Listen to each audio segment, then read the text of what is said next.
Let's bring in our director of scouting now, Craig Button. So, Craig, Leon Draisaitl said he and the Oilers believe they're still going to continue to get the looks they need to score. So, do you think Edmonton should be encouraged about the chances they got in Game 1, or should they be worried that they missed an opportunity there? Yes and no. Okay. So, yes on the encouraged part, because they did generate a lot of good chances. Obviously, Bobrovsky was outstanding in the game.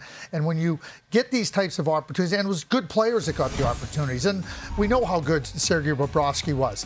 So that's the encouraging part. But you get into the Stanley Cup Final, and you can't take what you would consider to be moral victories. Oh, yeah, we played well enough to win. You didn't win. So you still need 4 wins to capture the Stanley Cup. Your opponent only needs 3. The math starts to work. And when you're in the Stanley Cup Final, you got to take advantage of your opportunities. And they played well enough in that game, specifically in periods 1 and 2.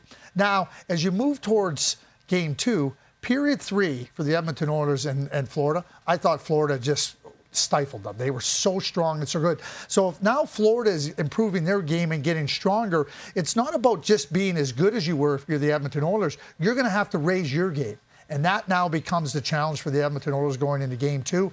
Yes, you're going to draw on the encouraging parts, but if you look back at the series, if they lose, you're going to be looking at a missed opportunity in Game 1. Okay, so they've got to raise their game top to bottom. I mean, defensively, Edmonton didn't really give up a lot to Florida in Game 1, but there was the pairing of Cody, Ceci, and Darnell Nurse, and they were on the ice for the 2 5-on-5 goals. So is there a concern that Florida might exploit this pairing? Well, going forward, if I'm Florida, I'm going to try to exploit it. Yeah. Now, I'm going to take Darnell Nurse on his own. Darnell Nurse is a pillar defenseman, and during the course of these playoffs, and the team believes in him, we know that they believe in him. He just hasn't played to his capabilities. It's as simple as that. There's no way that you can have him playing at the level that he's playing at. It always seems that if he takes a step the wrong way, it's a step that leads to a goal or to a scoring chance. It happens right off the bat. Why you want to defend the boards, I do not know. You don't need to defend the boards. You need to defend the middle of the ice and the front of the net. Darnell Nurse has been a polarizing figure for the Edmonton Oilers these entire playoffs. He's capable. He's competitive. If you watch Darnell Nurse play, you know that he's giving everything he has. If I was talking with Darnell Nurse, and I know they're telling him, less is more. Just settle down, be yourself. Don't try to get yourself trying to do everything all at the same time. He gets too busy.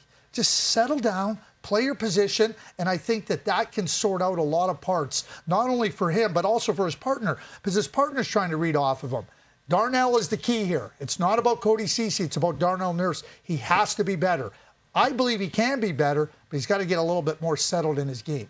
Okay, well, and of course, the margins are so thin for Edmonton. They've scored just 1 even strength goal in their last 3 games combined. Craig, thanks for joining us.